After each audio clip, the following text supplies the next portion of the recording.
Good morning all of you. आज हम वापस एक आपके पास वीडियो लेके आए हैं जिसमें हम स्पीच पढ़ रहे थे। पुरानी वीडियो में हमने देखा कि हम डायरेक्ट स्पीच और इनको इनडायरेक्ट स्पीच में चेंज करना सीख रहे थे। और डायरेक्ट स्पीच में कितने पार्ट होते हैं? 2 पार्ट होते हैं हमारे पास, रिपोर्टिंग वर्ब और रिपोर्टेड स्पीच। तो आपको क्या करना होगा, रिपोर्टिंग वर्ब में चेंजेस पढ़े थे हमने स्टार्टिंग में, और रिपोर्टिंग वर्ब के चेंजेस में हमने ये पढ़ा था कि जो वर्ब आ रही है हमारी से, कोमा, सेज, कोमा, सेड, वो अगर टू प्लस ऑब्जेक्ट के साथ आए तो आपको क्या करना है, उनको से को सेज टेल में चेंज करना है, सेज को टेल्स में चेंज कर देना होता है, और टोल्ड को सेड को टोल्ड में चेंज कर देना होगा। Is that clear? नेक्स्ट हमने रिपोर्टेड स्पीच में जो चेंजेस आते हैं वो सारे रीड किए थे और लिखे भी थे शायद, और उनमें हमने क्या क्या चीजें पढ़ी थी। रिपोर्टिंग वर्ब रिपोर्टेड स्पीच के चेंजेस में फर्स्ट चेंज जब हमने पढ़ा, चेंज ऑफ प्रोनाउन, जो पर्सन के अकॉर्डिंग था। जब हमने कहा था रिपोर्टेड स्पीच में यदि फर्स्ट पर्सन आ रहा है तो आपको किसमें चेंज करना है? फर्स्ट पर्सन रिपोर्टिंग वर्ब के सब्जेक्ट के अकॉर्डिंग चेंज होगा, और जो सेकंड पर्सन है वो हमेशा रिपोर्टिंग वर्ब के ऑब्जेक्ट के अकॉर्डिंग चेंज होगा, और थर्ड पर्सन हमारा कभी चेंज नहीं होता। नेक्स्ट हमने चेंज ऑफ वर्ब पढ़े थे, और चेंज ऑफ वर्ब में हमने ये बताया था कि रिपोर्टिंग वर्ब यदि पास्ट टेंस में दे रखी है, रिपोर्टिंग वर्ब किस में दे रखी है? पास्ट टेंस में। पास्ट टेंस मीन्स अगर रिपोर्टिंग वर्ब में सेड आ रहा हो, क्या आ रहा हो? सेड आ रहा हो, तो आपको रिपोर्टेड स्पीच में जो वर्ब दी जाती है उनको चेंज करना होता है। और यदि रिपोर्टिंग वर्ब हमारी प्रेजेंट या फ्यूचर फॉर्म में हो, जैसे से आ जाए या सेज आ जाए ना रिपोर्टिंग वर्ब में, तो आपको रिपोर्टेड स्पीच में वर्ब के चेंज नहीं करने।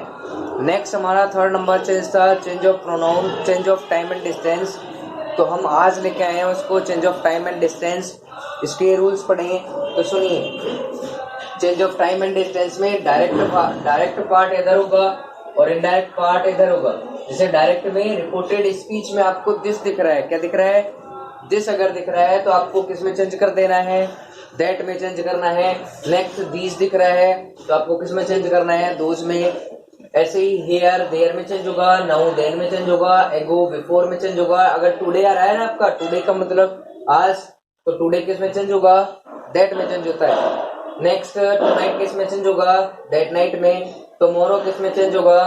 द नेक्स्ट डे में। ऐसे यस्टरडे मीन्स बीता हुआ कल, तो द प्रीवियस मतलब पिछला कल, पिछला दिन। लास्ट किस में होगा? द प्रीवियस में। नेक्स्ट किस में होगा? द फॉलोइंग में। जस्ट किस में होगा? देन में चेंज। हेंस देन में हो जाएगा, इधर में चेंज होगा। Is that clear? ये सारे चेंज हमको क्या करना है? टाइम एंड डिस्टेंस वाले होते हैं। अगर आपको रिपोर्टेड स्पीच में, हाँ, वो एक बाउंडेशन सिर्फ उसी में होती है, चेंज ऑफ वर्ब वाले में ही बाउंडेशन होती है। Change of verb, change of pronoun और change of time and distance में कोई बाउंडेशन नहीं है। ये सारे वर्ड्स आपको जहां भी दिखे हैं वहां रिपोर्टेड स्पीच में इनको चेंज कर देना है। जैसे ये दिखाए गए हैं उसी के अकॉर्डिंग बाउंडेशन सिर्फ और चेंज ऑफ वर्ब की होती है कि रिपोर्टिंग वर्ब यदि पास्ट टेंस में दी हुई हो तो आपको रिपोर्ट वर्ब के चेंज करने हैं। रिपोर्टिंग वर्ब यदि आपको प्रेजेंट या फ्यूचर फॉर्म में दी गई है तो आपको चेंज ऑफ वर्ब नहीं करने हैं। और रिपोर्टिंग वर्ब यदि प्रेजेंट या पास्ट फॉर्म में दी गई है, प्रेजेंट या फ्यूचर फॉर्म में दी गई है, तो आपको क्या करना है?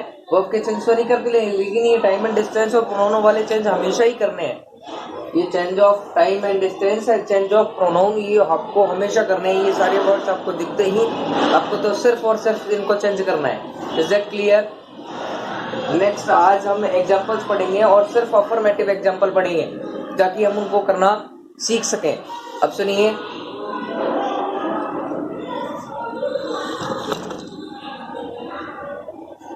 अब कैसे चेंजेस पढ़ेंगे।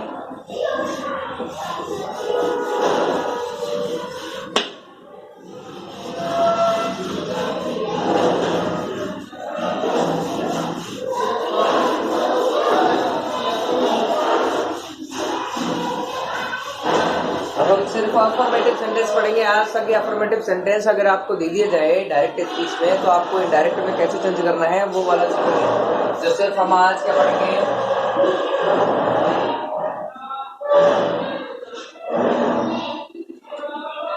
अफर्मेटिव कौन सा सेंटेंस पढ़ेंगे? अफर्मेटिव सेंटेंस पढ़ेंगे। इससे क्लियर? नेक्स्ट, अब मान लो सबसे पहले ही सेंटेंस आ जाए, Ram said to Sita you are my wife. मान लीजिए हमारे पास ये वाला सेंटेंस आ रहा है, डायरेक्ट स्पीच का है सेंटेंस, आपको पूरा साफ दिख रहा है। Ram said to Sita you are my wife. Ram ने कहा कि तुम मेरी पत्नी हो। किससे कहा? सीता से। आपको किस में चेंज करना है? मान लो इसको कह दिया जाए आपको इनडायरेक्ट में चेंज करना है। किस में चेंज करना है? इनडायरेक्ट स्पीच में चेंज करना है। तो आपको सबसे पहले क्या करना है? देखो डायरेक्ट स्पीच आपको दी हुई है तो आपको दो चीजें याद आनी चाहिए। कौन कौन सी चीजें? एक तो रिपोर्टिंग वर्ब और रिपोर्टेड स्पीच। तो आपने देखा था जब हम पढ़ रहे थे स्टार्टिंग में, तो हमने कहा था जो इन्वर्टेड कॉमास के अंदर होगा वो रिपोर्टेड स्पीच होगा और जो कॉमास के बाहर वाला भाग होगा वो क्या कहलाएगा? रिपोर्टिंग वर्ब कहलाएगा। रिपोर्टिंग वर्ब में क्या चेंज करते हैं हम? राम सेम टू सेम रहता है। हमने क्या कहा था? से कोमा सेज कोमा सेड। यदि किस में आ रहे हैं? से कोमा सेज कोमा सेड, यदि टू प्लस सब्जेक्ट के साथ आ रहे हैं तो आपको वो चेंज करने हैं। और अगर वो नॉर्मली आ रहे हैं, नॉर्मली मतलब टू प्लस सब्जेक्ट के साथ नहीं आते हैं तो उनको चेंज नहीं करना होता। देखो सेड किसके साथ आ रहा है? टू प्लस सब्जेक्ट के साथ दिख रहा है, तो आपको सेड किस में चेंज कर देना है? टोल्ड में चेंज कर देना है। Is that clear? टोल्ड में चेंज हो गया, टू प्लस सब्जेक्ट की वजह से चेंज हुआ, इसलिए हम डायरेक्ट क्या लिख देंगे? सीता। तो Ram told Sita. Next inverted commas की जगह हम क्या लगा देते हैं? हम दैट का यूज करेंगे। इन्वर्टेड कॉमास की जगह हम जो कनेक्टिव होगा, कनेक्टिव किसका यूज करेंगे? दैट कनेक्टिव का यूज करेंगे। और उसके बाद देखिए ये क्या है? हमारा प्रोनाउन। और प्रोनाउन तो हमने कहा था चेंज होता है, प्रोनाउन चेंज होता है, लेकिन ये देखिए कौन सा पर्सन? सेकंड पर्सन है। कौन सा पर्सन है ये? Second person. और सेकंड पर्सन हमने कहा था प्रोनाउन के चेंज में कहा था कि सेकंड पर्सन हमेशा रिपोर्टिंग वर्ब के ऑब्जेक्ट के अकॉर्डिंग चेंज होता है। और ऑब्जेक्ट कौन है? सीता। सीता मीन्स लड़की। लड़की है तो बताओ कौन सी वाली लाइन होती है लड़की के लिए? लड़की के लिए फिक्स होती है सी वाली लाइन। तो आपको क्या करना है? सेकंड पर्सन का फर्स्ट वाला पार्ट है तो आपको सी वाली लाइन का भी कौन सा पार्ट लेना है? First number. तो हमने यहाँ लिख दिया C. Is that clear? Next देखिए इज आर आ रहा है। आर का मतलब हमारी वर्ब है, और वर्ब है तो वर्ब का चेंजेस, इसके लिए हमको ये देखना पड़ेगा कि वर्ब का चेंज होगा कि नहीं होगा।